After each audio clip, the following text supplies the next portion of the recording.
ప్రభుత్వానికి పన్నేతర ఆదాయం తీసుకువచ్చే గనుల శాఖ చతికిలపడింది. ఆదాయ లక్ష్యాలను అందుకోవడంలో దిశ దశ లేకపోవడం, సకాలంలో కీలకమైన విధాన నిర్ణయాలు తీసుకోలేకపోవడంతో ఆదాయం భారీగా పడిపోయింది. ఏకంగా 2024-25 సంవత్సరానికి 1300 కోట్ల ఆదాయాన్ని కోల్పోయింది. సీనరేజ్ కలెక్షన్ కాంట్రాక్ట్ను సమర్థంగా కొనసాగించలేకపోవడం, అన్ని జిల్లాలకు విస్తరించకపోవడంతో మైనర్ మినరల్స్ పై ఆదాయం పడిపోయింది. సీఎం చంద్రబాబు వద్ద ఇప్పటికే పలు దఫాలుగా సమీక్షలు జరిగినా, చర్చోపచర్చలు, పరిశీలనలు జరిపినా పలు కీలకమైన అంశాల్లో విధానపరమైన నిర్ణయాలు తీసుకోలేకపోతున్నారు. ఫలితంగా ఇప్పటికీ సీనరేజీ కలెక్షన్ కాంట్రాక్ట్ బ్రహ్మ పదార్థంగానే ఉంది.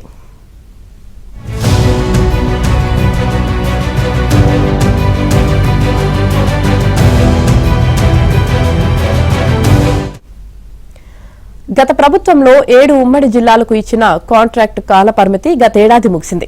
కాంట్రాక్ట్ కొనసాగింపు కోసం కంపెనీలు బకాయిలు చెల్లించలేదు. మరోవైపు లీజుదారుల నుంచి సీనరేజీ సహా అనేక రకాల ఫీజులు మాత్రం వసూలు చేస్తున్నాయి.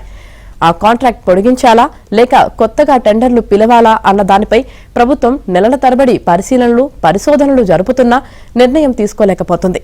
దీంతో పాటు మిగిలిన జిల్లాల కాంట్రాక్ట్ కూడా తేల్చలేకపోతున్నారు. దీంతో ప్రైవేట్ వ్యక్తులు, వారి సంస్థలు దర్జాగా సీనరేజీ వసూళ్లకు దిగారు.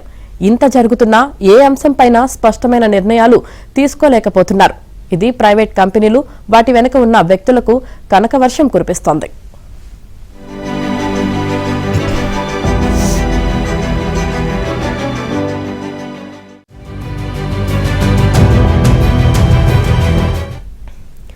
గనుల శాఖ ఇటీవల సీఎంకు 3 రకాల నివేదికలు ఇచ్చింది. ఆదాయార్జన శాఖలపై జరిగిన సమావేశంలో 1, తర్వాత గనుల శాఖపై ప్రత్యేకంగా జరిగిన సమీక్షలో 2 రిపోర్టుల ద్వారా ఆదాయ వ్యయాల గణాంకాలను సీఎం ముందు పెట్టింది. 2023-24కు గనుల శాఖ ఆదాయ టార్గెట్ 4000 కోట్లు, 2024-25కు 4500 కోట్లు. ఇవి జగన్ ప్రభుత్వంలో రూపొందించిన గణాంకాలు.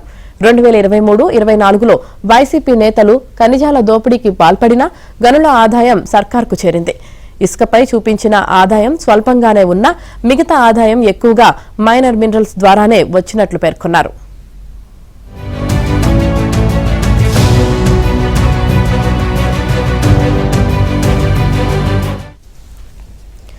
రెండు 2024-25లో 4500 కోట్ల ఆదాయం టార్గెట్. దీన్ని ఇప్పుడు గనుల శాఖ 3500 కోట్లగానే చూపించింది. ఇదే పెద్ద మాయ. పోనీ చూపించిన మేర ఆదాయం సంపాదించిందా అంటే లేనేలేదు. కూటమి ప్రభుత్వం వచ్చే నాటికి శ్రీకాకుళం, చిత్తూరు, అనంతపురం, గుంటూరు, విజయనగరం, కడప, తూర్పు గోదావరి ఉమ్మడి జిల్లాల పరిధిలో సీనరేజీ కలెక్షన్ కాంట్రాక్ట్ అమల్లో ఉంది. దీని విలువ 1748 కోట్లు. అధికారిక లెక్కల ప్రకారం 800 కోట్ల మేర కాంట్రాక్ట్ సంస్థలు బకాయిలు చెల్లించాలి. కూటమి ప్రభుత్వం కొలువు తీరిన కొత్తలో కాంట్రాక్టులను రద్దు చేయాలనుకున్న తర్వాత వాటినే కొనసాగించారు. కాల పరిమితి ముగిసినా కంపెనీల నుంచి బకాయిలు వసూలు చేయలేదు. అలాగని కాంట్రాక్ట్ను నిలుపుదల చేయలేదు.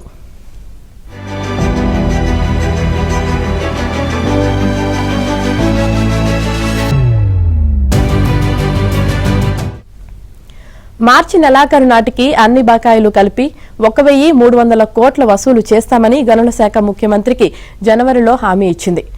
ఈ నెల 4న సీఎం వద్ద జరిగిన సమావేశంలో తేలిన దాని ప్రకారం ₹1 కూడా వసూలు కాలేదు.